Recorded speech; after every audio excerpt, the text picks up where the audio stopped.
ایک مرتبہ ایک قبیلہ ہے مکے کا، ایک قبیلہ تھا عرب کا، بنو کنانہ کے نام سے. اس کا سردار تھا سراقہ ابن مالک. بڑا بہادر آدمی تھا، جنگجو آدمی تھا. ایک مرتبہ اس کی لڑائی مکے والوں سے ہو گئی اور مکے والوں نے اس کے ساتھ کچھ زیادتی کر دی. تو زمانہ جاہلیت میں نے پہلے بھی بتایا ہے، چھوٹی چھوٹی باتوں پر بہت بڑی بڑی جنگیں ہوا کرتی تھی، سال ہر سال تک جنگ چلا کرتی تھی.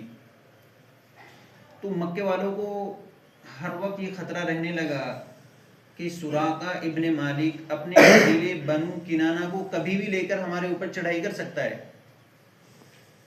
ہمارے ساتھ جنگ کر سکتا ہے. ہر وقت ان کو یہ خطرہ تھا، ہر ایک بندے کو یہ خطرہ لگا ہوا تھا کہ سراقہ ابن مالک اپنے قبیلے بنو کنانہ کو لے کر کبھی بھی ہمارے اوپر چڑھائی کر سکتا تھا. اسی دوران کہ مکے والوں کو یہ خطرہ لگا ہوا تھا جنگ کا. مکہ اتنا بڑا نہیں تھا، بہت چھوٹا سا تھا، اس میں مختلف قبیلے تھے اور بنو کنانہ بہت بڑا قبیلہ تھا. اس وجہ سے مکے کے لوگ ڈرے ہوئے تھے. اسی دوران کہ مکے والوں کو یہ خطرہ لاحق تھا، آپ صلی اللہ علیہ وسلم پر یہ آیت کریمہ نازل ہوئی، وَأَنذِرْ عَشِيرَتَكَ الْأَقْرَبِينَ. دعوت کی ابتدا، کہ آپ دعوت کی ابتدا کیجیے. کہاں سے کیجیے؟ عشیرتک الاقربین، اپنے قریبی رشتہ داروں سے. وَأَنذِرْ عَشِيرَتَكَ الْأَقْرَبِينَ، آپ اپنے قریبی رشتہ داروں کو اللہ سبحانہ وتعالیٰ کے عذاب سے ڈرائیے. چنانچہ آپ صلی اللہ علیہ وسلم صفا پہاڑی پر چڑھ کر آپ نے آواز دی اور اپنے گھر والوں کو بلایا، بنو ہاشم کو، بنو ساعدہ کو اور بنو عبد مناف کو. ان سب کی اولادوں کو بلایا، اپنے چچا کی اولادوں کو، بنی ہاشم کو بلایا اور آپ نے بلا کر ان کے سامنے ایک تقریر کی. سب سے پہلے آپ نے یہ بولا ان سے کہ اگر میں یہ کہوں کہ جو سامنے پہاڑ ہے اس کے پیچھے سے کوئی لشکر آ کر تمہارے اوپر حملہ کرے، کیا آپ مجھ کو سچا مانو گے اور میری بات کو سچا مانیں گے؟ تو سب نے بیک زبان کہا، ما جربنا علیک کذبا قط، ہمارا تجربہ ہے کہ آپ نے کبھی بھی زندگی میں جھوٹ نہیں بولا ہے، ہم اس کی تصدیق کریں گے. یہ واقعہ آپ صلی اللہ علیہ وسلم کو نبوت ملنے کے 5 سال بعد کا واقعہ تھا. آپ صلی اللہ علیہ وسلم کو نبوت 40 سال کی عمر میں ملی تھی اور حضرت خدیجہ سے آپ کا نکاح اس سے پہلے ہو چکا تھا.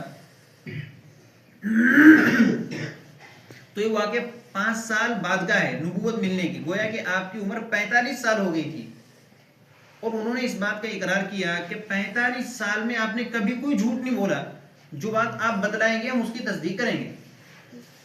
جب آپ صلی اللہ علیہ وسلم نے تقریر شروع کی اور فرمایا کہ جب بات ایسی ہے تو پھر قولوا لا الہ الا اللہ تفلحون، کہ آپ اللہ کا کلمہ لا الہ الا اللہ پڑھ لو، کامیاب ہو جاؤ گے. آپ صلی اللہ علیہ وسلم نے اپنے چچا زاد بھائیوں کو اور اپنے چچاؤں کو اور ان کے قبیلے کے نام لے لے کر فرمایا، انقذوا انفسکم من النار یا بنی ساعدہ، انقذوا انفسکم من النار یا بنی عبد مناف. اے بنی عبد مناف، آپ خود کو جہنم کی آگ سے بچائیے، آپ بچائیے، آپ بچائیے. آخر میں اپنی پھوپھی حضرت صفیہ سے خطاب کر کے کہا کہ آپ میرے لیے قابل احترام ہیں اور آپ اللہ سبحانہ وتعالیٰ کا کلمہ پڑھ کر اپنے آپ کو جہنم کی آگ سے بچائیے. یہ گفتگو چل رہی تھی. اسی دوران ابو لہب جو آپ کا چچا تھا درمیان سے اٹھ کر وہ آ کر آپ صلی اللہ علیہ وسلم کے ساتھ بدتمیزی کرنے لگا. ہاتھ ایسے پھینکتے نا لڑائی کرتے وقت، ایسے کرنے لگا، بدتمیزی پر اتر آیا.